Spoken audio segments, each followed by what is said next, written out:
ILD ഉണ്ടോ എന്ന് നിങ്ങൾക്ക് സംശയം ഉണ്ടെങ്കിൽ ഇതെങ്ങനെ സ്ഥിരീകരിക്കാം? HRCT തൊറാക്സ് അല്ലെങ്കിൽ ശ്വാസകോശത്തിന്റെ CT സ്കാൻ ആണ് ഇതിനു വേണ്ടി നമ്മൾ ചെയ്യുന്ന ഒരു ഇൻവെസ്റ്റിഗേഷൻ. CT സ്കാനിൽ നമുക്ക് ഈ അസുഖം ഉണ്ടോ ഇല്ലയോ എന്നും അറിയാനും സാധിക്കും.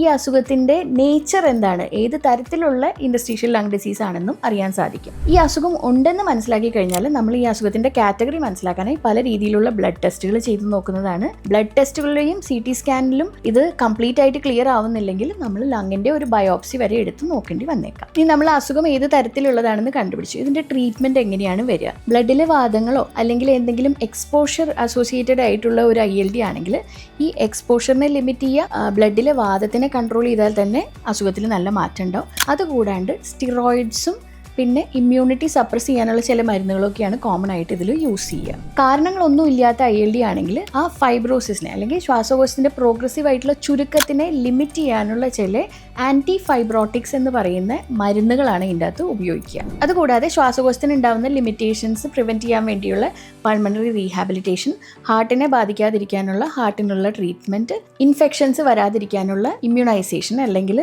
പ്രതിരോധ കുത്തിവയ്പ്പുകളാണ് ഇതിൻ്റെ ട്രീറ്റ്മെൻറ്റ് പാർട്ടിലുള്ളത്.